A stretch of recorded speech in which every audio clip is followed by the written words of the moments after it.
So WanderPlayer is a platform that turns your smartphone, like your iPhone in your pocket, into a game controller and lets you control games on any screen.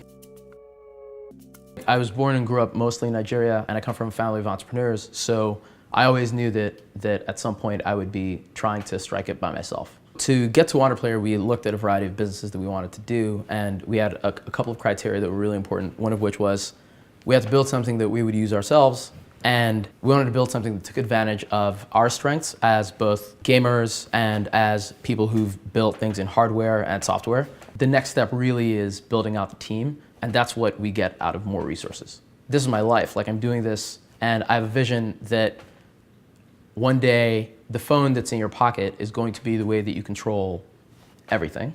New York, obviously, in the last little while the community has grown larger. It's attracting a lot of really smart, really capable people. You know, this is a city of risk takers. People are willing to get behind you.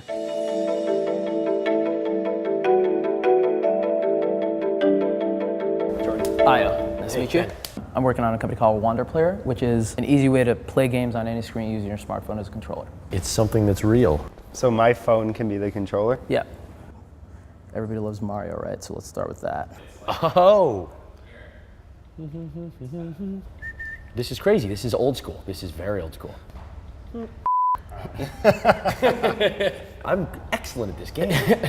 Dude, it's probably been a while. You've died the first. No, that's the first no, bad but guy of every single The only reason I'm life dying is He's because gonna blame the game. It's No, okay. no. Look, if you want, we'll go to my place and we'll set this up for real, and you'll see. And is there latency? No. This is as good as the keyboard. And people like it? What do you think? Having fun, although I'm Is a it child.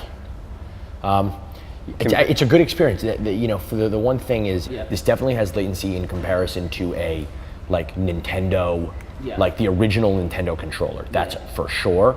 And so how are you planning to monetize it? So we basically want to be a marketplace for games. So if your game monetizes through ads, we'll take a cut of the ads. If your game monetizes through virtual goods, same thing. But how are you justifying a cut of the ad spend? Because you're delivering an enhanced experience through the controller? Yeah, and we're delivering the ads through the controller as well. So ping us when you have the new version of it. Yeah. I need to spend a little bit more time and the development is just around the actual control device right now and not around any sort of a... Not around the web yet, yeah. Not around the web. I think that is probably the place where the opportunity is, frankly. That's, I think the control device is super cool, but I think that's where the business comes in. Right. And so that's where we would want to see what that product sort of feels like and looks like.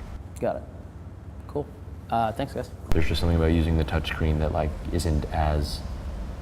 just isn't as good. It's the same problem with the keyboard. Yeah, right? it's the same problem with the keyboard. Yeah. It's the same problem. The screens, presumably over time, it'll get closer and closer to feeling more like a keyboard and less like a screen. But with whatever that wasn't even an iPhone, that was like an iPod Touch or whatever. It was not, it was hard. I'm pretty great at Mario and I was dying a lot. Yeah, I don't know. But I also just don't really understand what the biz it's a really cool. It's cool. It was pretty elegant and nicely designed and whatever. But I'm just not sure what the business looks like unless it is about discovery. Unless it's taking an AppsFire approach to gaming or something and doing something in that space. Maybe then. The nice thing about that is that the games actually people pay for. Those are the apps that make money. Right. And so if there was some discovery thing around that, there'd potentially be a market for it. But I don't know. I don't know enough about gaming.